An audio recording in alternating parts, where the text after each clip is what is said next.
Welcome back, everyone. It's here. And today I've got some r/BestOf for you all. As per usual, I'll be reading you the posts, giving you my opinions, and I hope you do the same down in the comments below. And without further ado, let's jump right into it. Wait. Before we start, does this interest you? This distinguished gentleman is now live on Makeshift.com for a grand total of $30. Link in the description below. Make sure you snag one before the time expires because it's not coming back. By the possums, by the possums, by the possums, by the possums, by the possums, by the possums, by the possums, by the possums. Now to your regularly scheduled program. This post was collected by Lucy Aria Rose, and their tagline is, "I'm keeping the garlic." The original poster is Just Bro W Singh, posted in r/relationship advice, r/ask Indian women, and r/am I the asshole. Our saga starts with a background post posted April 18th, 2023. I, 28 female, am being held hostage at my parents' place, 57 male and 53 female, and I don't know what to do. The background post is titled, "Am I the asshole for not traveling to my home country to get a surgery done?" I, 25 female, have been living in Australia for the last 4 years. Last month, I fractured my hand and had to get surgery. My parents wanted me to take sick leave and come to India to get it fixed. Their reasoning? It'd be very expensive to get it fixed here, and that it would be easier to have someone to take care of me. I understand their concern, but I want to be able to fix things where possible. I suggested I talk to the doctors and explore my options before I decided to fly to India. After talking to doctors, I realized that it was cheaper to stay here and get the surgery as my insurance covered most of it. I don't want to go to India for various reasons. First, I want to have the chance to try and fix things by myself wherever possible. Second, I had some major changes happening at work and I wanted to be around for that. And lastly, my father has been looking into various marriage proposals for me, even though I have made it abundantly clear that I don't want an arranged marriage. I've been planning on telling them about my non-Indian boyfriend and didn't want to be there until I'd done that. Also, I came back from India after a month-long vacation in November, so it's not like I haven't seen them in a long time. When I called up my father to tell him that I want to get the surgery done here, he blew up. He screamed at me for 10 minutes, saying things like, "You have absolutely zero sense in you. You just always assume that you know best. Just because you got a little bit of money, you think you can handle everything yourself. Of course you don't even care if we're dead or alive. You'd rather cut all contact with your family because you prefer this independent life. We don't have any right to take care of our own family members now. Yeah, sure, stay with people there that you call friends because they're above your family to you now. And ultimately, let us know if you even want us in your life anymore." And he blocked me after that. This was 4 weeks ago. I got the surgery done, haven't heard from them at all. I called my mother 3 times and she hasn't picked up. My brother is getting mad at me that I'm not making more of an effort to reach out to them, but honestly, I'm furious too now. They had concerns about me getting my surgery done here, and I got solutions to their concerns. They still insisted I come to India, which just makes me believe that all they care about is control. They wanted me in India to ease my life, but when I decided to get the surgery done here, they did not hesitate to put additional stress on me. Also, it's their anniversary in a couple of days, and I might not get a chance to wish them. I'm working hard to be a strong, independent woman, and I want to have the best relationship with my parents, but I'm just afraid that having that kind of relationship would come with me having a lot less control over my life. Am I the asshole for not giving that up? Edit, while this post blew up, I wasn't expecting this post to reach so many people. Thank you so much, everyone, for your comments. I really appreciate it. I'm going through them and I'll try to reply to all, but it might just be a little slow. I saw a lot of comments suggesting that they might marry me off when I go back. I don't think they can force me into a marriage, and surely any self-respecting guy wouldn't want to marry someone who doesn't want him? I don't know anymore. I just knew that there would be a lot of emotional drama, manipulation, and whatnot when I refuse to look at the potential suitors, and I didn't want to be there in such a vulnerable condition dealing with that. OP is voted not the asshole. Now, 2 years, 8 months later, we have the title post. December 4th, 2025. I, 28 female, am being held hostage at my parents' place, 57 male and 53 female, and I don't know what to do. I, 28 female, Indian, am so exhausted of fighting. I'm writing this on my phone in a very emotional state, so apologies if it isn't well formatted or isn't very well written. 3 years ago, I made a post about my family stopped talking to me because I didn't travel back to my home country to get my surgery done. Well, things never really got better. I started talking to them maybe a year after my surgery when they reached out, and it wasn't great. All we did was fight, and any cordial conversations were conversations of no value, essentially just limited to, how's work going? What did you eat? Blah, blah, blah. Last year, they showed up to Australia, out of the blue, and I didn't handle that well. My partner and I met them, but suffice to say, they weren't very happy. Coming back to today, I came to visit them in India with my partner, staying with us for a week and then 2 weeks without him.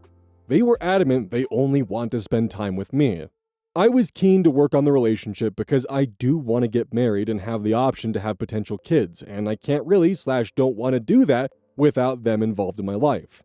I'm dating an Australian guy, 28 male, who I've been in a relationship with for over 5 years. They made an excuse so we couldn't stay with them together, but they met up with us for lunch the day my partner was leaving. Ever since I've started staying with them, they started talking about how I should extend my trip. I've made it very clear about how I can't, and I've had multiple fights with them over this. One of them where my dad started talking about how I'm essentially filth, and I live in filth, and he can't believe he's been loving filth this entire time. They've been taking me around our relatives and didn't let me leave the day I had my return ticket. I've cried so much talking to them, but apparently the plan always is what they want from me. They've said I'm not allowed to leave anymore because apparently I've become a very negative person and they're worried about me. They have said that the Australian chapter is closed for me, and I'm staying here from now on. I'm so scared, and I really don't know how to deal with this situation and am looking for advice from anyone at all. I want to leave, but I'm worried they're going to stand guard at the front door from now on and won't let me walk out. My brother is physically bigger and stronger than me, and he isn't on my side either. Some of OP's comments. User just another main girl comments. You're an adult. A quick Google of Indian laws shows that holding you there against your will is a violation of the Indian Penal Code. So call your local law enforcement, explain your situation, and have them escort you out the door and over to the airport. If your birth family is violently opposed to your relationship, there is no way they are ever going to agree to a wedding. So you have no reason to keep them in your life anymore. Go back to Australia where you will be safe from them. And when you're ready, marry your boyfriend in a civil ceremony. Up to you on whether you notify your family after the fact, or simply go no contact. I'm sorry, OP, but ultimately you need to do what feels best for your own authentic adult life. Allowing yourself to stay trapped in your birth family's home until they can marry you off to someone they select does not sound like something you want. Remember, this is the only life you're ever going to get. OP responds, thank you. I've been too disturbed to think rationally and just wanted to seek advice from other people because calling the cops seemed too extreme. But my aunt has threatened to tear my passport or lodge an FIR against me for a made-up reason, so I'll be tangled in court cases and won't be able to leave. I'm just really scared to do this alone here, but I guess I have to. User Moose Live comments, will the cops take this type of call seriously, or will they treat it as a family matter even though it's illegal? If you think this might happen, you should rather contact a women's shelter. Also, ensure that your partner knows exactly what's going on and keep the messages a record of how your family has treated you in case it's needed in the future. OP responds, that's the other thing I'm worried about. Family relationships trump everything else in India, and I don't know to what extent it extends to cops as well. I've emailed a women's shelter, but I don't have an Indian number and haven't been able to make the calls. OP adds, I've been holding my passport, my visa, and my credit cards on me at all times. I'm worried my father can escalate things further because I never expected things to turn out this way, and they did. My boyfriend can book tickets for me, sure, but he's not in the country, so his involvement will be limited. To another commenter, I can enable roaming and then hopefully make calls. Booking Uber would be fine, but it would be good to have a way to make calls if needed. I honestly don't care about money at this point. I also have an eSIM that only has data so I can still access internet. OP on leaving early in the morning / middle of the night. The house isn't too big and the door makes a lot of noise when opened. Sorry, I know it sounds like an excuse, but I'm really scared of getting caught and making things so much worse, but I know I'd have to do that, and that's the only way. We're leaving for my parents' place tomorrow for my grandparents. I have no opportunity to escape yet because I've constantly been surrounded by too many people, but I know I'll have to act when we're at my parents'. To a longer comment. Thank you so much for your reply. I appreciate you citing texts that they hold so dear. My family, my relatives love me so much, but their love borders around possession. I have heard such foul things from them, including how no other girl in the family would ever be given an opportunity to grow from now on because of the example I've set after being trusted. I'm so exhausted of being blamed for every fucking problem. Later in the comment thread, I love this so much. I've had Gita with me for a couple years but haven't read it. If I get out of the situation, I'm definitely reading it. Thank you for your insight. My family is extremely religious, and the other reason they're worried is because our family astrologer apparently told them that I'm on a very wrong path, and in 3 to 4 years my life would be absolutely ruined. They think they're protecting me, but I cannot get myself to agree to that. And Dave T comments, your father called you filth. I'm not sure that's love. OP responds, he's been acting all loving since then, and this has always been the pattern. He spews hateful things at me, then acts normal the next day, or extra loving, and I'm supposed to forget all about it. I've always been told his anger is just built up frustration, but when I get angry, I'm told I need to see a psychiatrist or a counselor. Questions on whether or not OP is an Australian citizen. Nope, unfortunately not. Otherwise, I could imagine Australian embassy being a lot more involved. User Ultra Prismic comments, I think you should post about this in an India-specific sub. Americans who aren't familiar with India can't say whether or not the cops will uphold the law for you. It might be smarter to play along with your family until they trust you enough to leave the house on your own and just slip away while running errands. Lofi responds, I tried finding Indian-specific subreddits to post on, but in my state, this felt like the easiest place to post. I wanted to post an India subreddit, but they've changed the way you post Ask India, and I knew no one would ever be able to see this. Editor's note, OP is advised to post in the r/Ask Indian Women subreddit. Comments from that subreddit. Agitated Quiet 7670. If you can still use technology, contact a lawyer and file a habeas corpus writ. You can obviously call the cops too. Also, ask your partner to book a ticket for you to travel back to Australia and legitimately run away. I mean, what other options do you even have? Don't know your visa situation, but staying like this at 28 isn't healthy. OP responds, a general consensus on relationship advice subreddit by Indians was to not call the cops as they might not cooperate. Consider this a family matter and side with the parents. I don't know what they can or cannot do, as I haven't had to involve the cops before, but I'm just scared to do that now. User No Necessary 2426 comments, this post is so confusing. I don't understand how exactly they're preventing you from leaving. Are you locked in a room or something? You have access to the phone and internet. Hopefully you have your passport. Book a ticket yourself or ask your partner to book it for you and walk out of that damn door.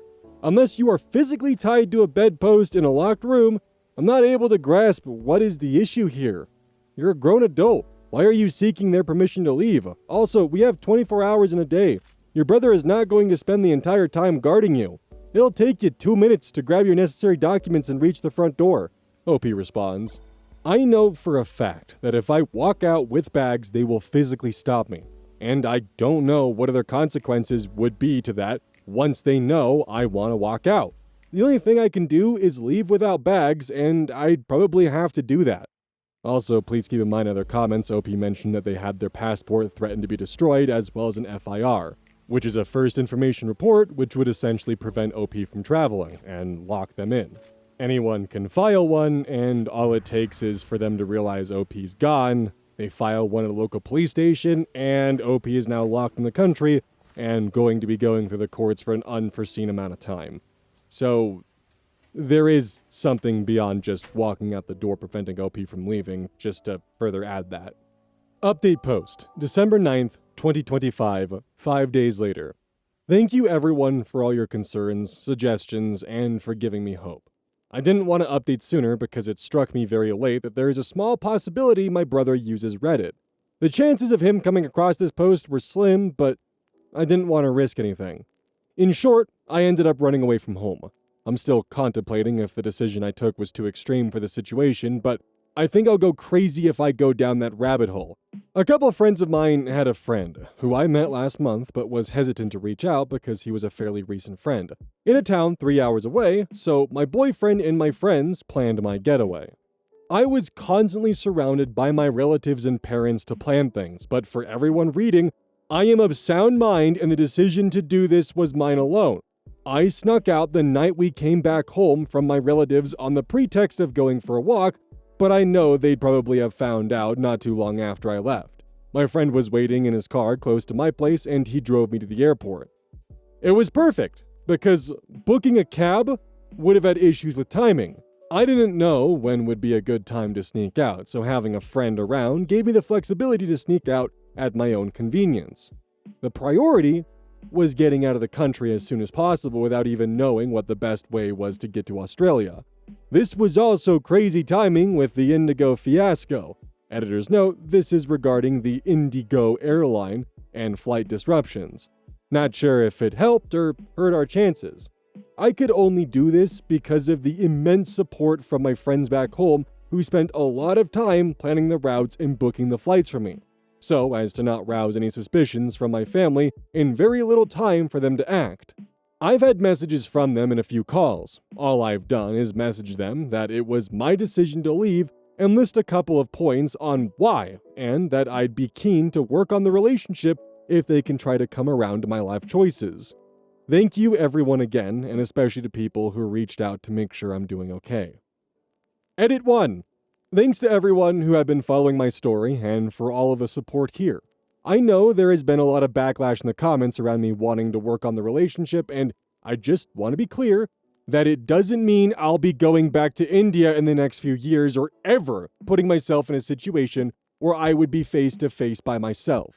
And even then, they would have to put in significant work to earn back my trust. This would need to happen over the phone, and I'm going to be taking any apology with a grain of salt. And I'm not hearing them out on anything other than an apology anytime soon. My partner and I agree that throwing away the relationship that I've had for the past 28 years of my life is a really big step, and now that I've gotten out, they have lost a lot of the power they once had. Now that we have the advantage in the situation, we want to show some level of mercy, and this is just because they can't do anything in this country from a legal perspective. Just to be clear, showing mercy does not mean meeting them. It just means I'm willing to hear them out, only over calls. Even if they show up to Australia, as is their right, we're not scared. Last time they dropped in and announced, they walked around town without knowing where we were for days. And we're more confident in the legal protection we have here. I'll be seeing a therapist soon because since getting back, I haven't been sleeping the best. I've been having dreams every night that I'm still trapped and have no way of getting out. This has a big ordeal, and I'm not going to pretend that I'll be fine without professional help. We'll be dropping an email to the Indian Embassy letting them know that I've left on my own will and any potential complaints coming from India are fabricated. Top comments. CA Dreamin'. I'd be keen to work on the relationship if they can try to come around to my life choices. End quote. You are setting yourself up to be kidnapped again. Next time you won't get out in one piece, if at all. They'll pretend to come around to your life choices, then convince you to come visit again or want to meet you somewhere, and you'll never be heard from again. Don't do this. They showed you who they are and the lengths they will go to control you. Believe their actions, not their words. They are a danger to you. I'm so glad you got away. Don't ruin the second chance you've been given by trusting them again. User Flufelina comments, every time you want to reach out to the people who imprisoned you, call a therapist. There are plenty of Indian psychiatrists who understand what was about to happen and the psychological impact of how you were raised and treated. OP needs a lot of therapy to help them get past that generational trauma because, oh boy, is it there. The fact that OP is second-guessing themselves if running away was an extreme option when their family was quite literally attempting to hold them captive by threats of passport destruction or even just an FIR or the fear of them physically apprehending her. Like, she's got all these cards running against her, and the question of, was running away from this too extreme? It speaks volumes to all of the weight that OP has on their shoulders and the steps they need to take to recover, and begin to feel better. Both physically because of the lack of sleep they're feeling, as well as psychologically because it seems that kind of family structure has definitely done some damage. I am very thankful that this actually has a proper conclusion and OP was able to get the hell out of this situation. Moving forward, definitely keep your parents at an arm's length, and don't go back to India to visit your parents, ever. They've made it clear that they feel the life that they choose for you is what they think to be what's best for you. And that involves them marrying you off in an arranged marriage and them defining what kind of family you are or aren't allowed to have and where you're going to live and how you're going to live and all that kind of stuff. Definitely stay away, and good luck. This post was collected by Shark Ava, and their tagline is, of course, no sex tonight, just had 50 justice organs. Original OP is Throw R.A. Sorbet 1941, posted in r/relationship advice the 8th of November 2025. Concluded, as per OP. My, 32 female, fiance, 37 male, is a homicide detective, and I'm starting to feel like he treats me more like a suspect than a partner. My fiance and I have been together for almost 4 years. He's a homicide detective. My friends immediately started side-eyeing me. They said, don't date a cop. It's not worth it. They're all abusive, etc. None of them have ever actually dated a cop, so I found their opinions more annoying than anything else.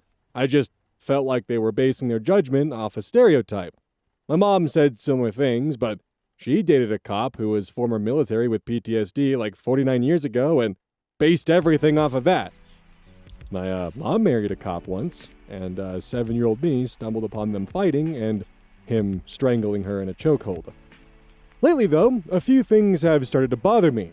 I don't know if it's just that these incidents seem to be more frequent or if I was just willfully blind to it before. I'm just bothered by these things now. He records our arguments.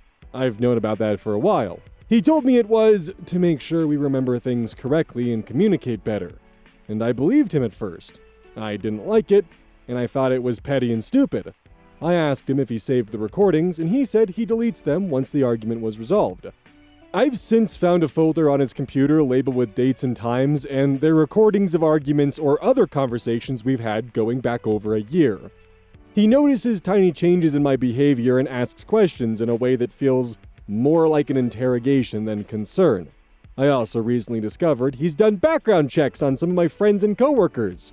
Sometimes his phone buzzes and he steps out for hours without explanation, but he just says he's handling work stuff whenever I ask. He makes cryptic comments like, I only trust what I can verify, or I like to know everything that might matter when it comes to things between us. Not strictly talking about work, then he laughs it off, but the words stick. It's hard to tell when he's joking and when he's serious. I love him, but it's like sometimes I feel like he's treating me like I'm some sort of suspect. He doesn't seem to trust anyone, including me. Every little disagreement feels like it could be evidence.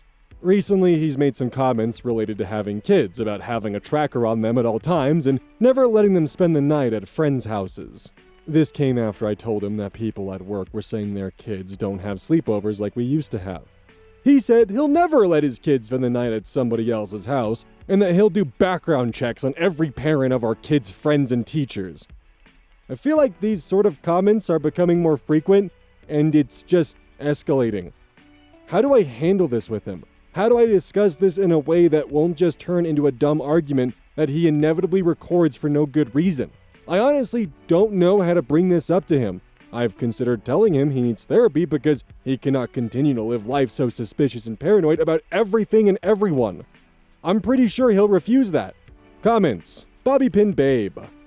This is how you want to live the rest of your life? User Adventurous Ad 6546 comments. I could barely take it for the length of the post. The rest of her life makes me feel like I'm vicariously suffocating. User Just As I Can Be So Cruel comments. Oh boy, did your fiance date my aunt, because your story sounds really familiar. Only her cop boyfriend was separated from his wife, and when he refused to actually divorce his wife because he didn't want his ex marrying her new boyfriend, my aunt broke up with him. And then it got really bad. She had to leave the state because his harassment afterwards was so scary, and no cop would back her up because they were all his buddies. She only got out because she went around and asked the neighbors to please point their cameras at her house in case he murdered her, and he found a new young girl to obsess over. So yeah, I'm not saying I would never date a cop, but I would have ended the relationship the first time he tried to record our arguments. That is a sign of a much bigger problem that you're only just now starting to realize. I get why he's paranoid. He sees the worst of people, but you're his partner. If he can't trust you, then there's no point in being his partner. It doesn't get better. It only gets worse. Also, for the love of God, don't have sex with him if you're thinking of leaving. My aunt's ex got her pregnant because he tampered with her birth control. And if she hadn't miscarried from the fucking stress, she would have been stuck with him for life. Be careful. Here's your girl from Miles comments. 51 female here, and a lawyer. Everyone always says we love to argue. Life would be pretty miserable for everyone around us if we didn't turn that off outside work. What I do is just part of my job. That's not what he's doing. This is who he is. Turn things around. Instead of thinking, well, he's just like this because his job made him this way. What if maybe, just maybe, he chose this profession because it gives him a socially acceptable way to exert control and power over others? This is a profession that attracts abusive people. And he is one. Period. Judgment, not the asshole. Update. 1 month later. I think a good starting point would be for me to admit that I do believe my fiancé is a good man. He's not cruel, he's not aggressive or violent man, and he believes with all his heart that he's right most of the time.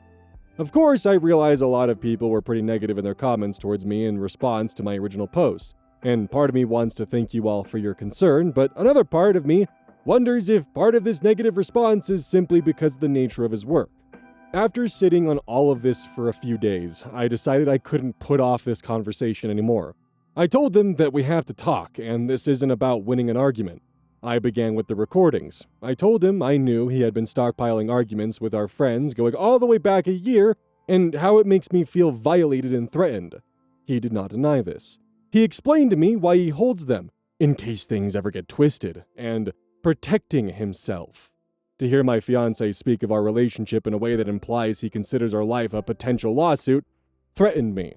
When I mentioned this style of questioning me and observing small shifts in my behavior, he explained that this is simply how his brain works, and that given all he's observed in his work, he can't simply shut it off. He explained to me that pointing out details doesn't mean he believes I'm doing anything incorrect, simply that he likes to verify rather than assume. He told me most detectives' girlfriends simply get used to it, leaving me to wonder if this is a common fact or simply a defense people make when they're in fact engaging in poor behavior. The background checks on my friends and colleagues escalated into a bigger problem.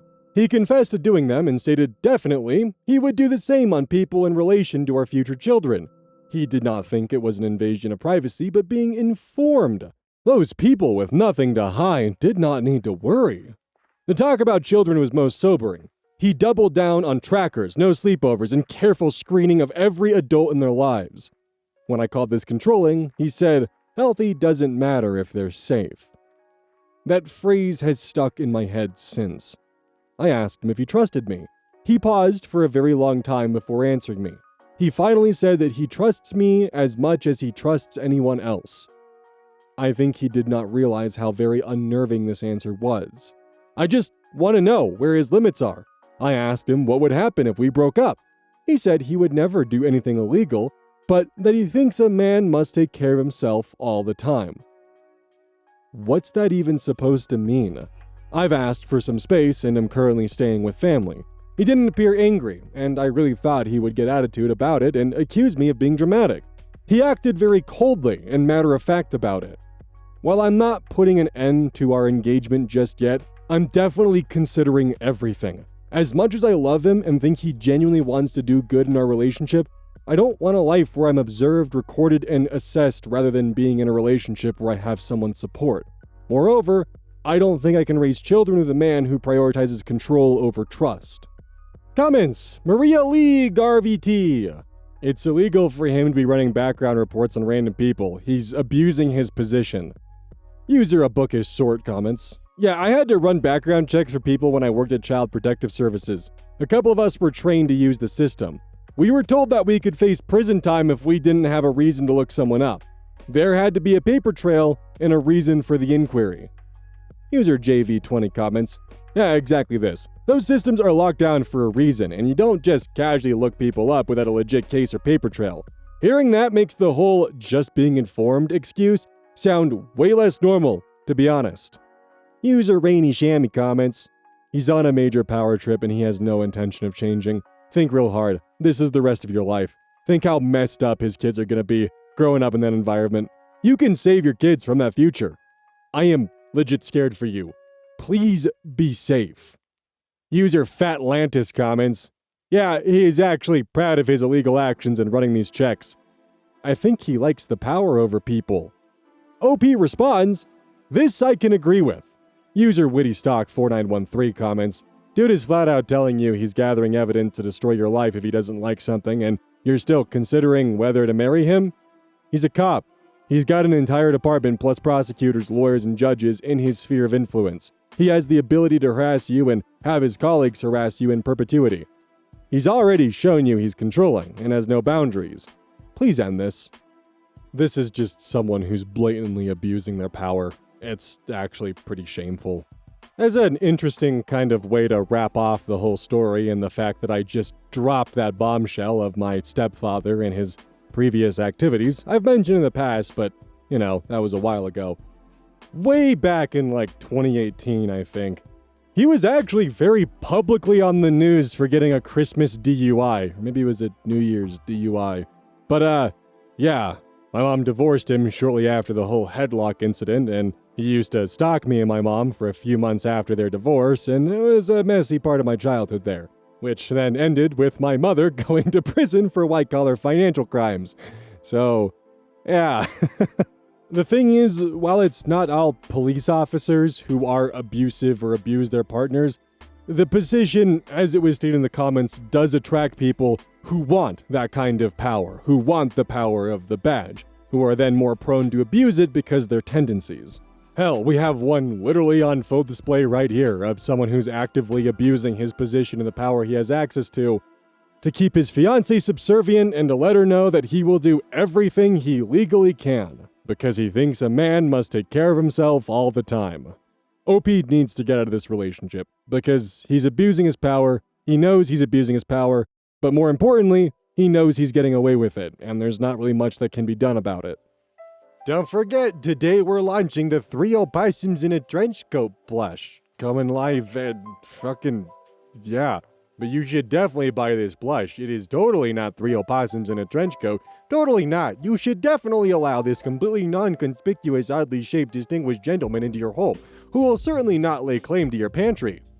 This is in fact 3 opossums in a trench coat who will in fact lay complete desolation to your fridge, pantry, and potentially garbage. On sale now!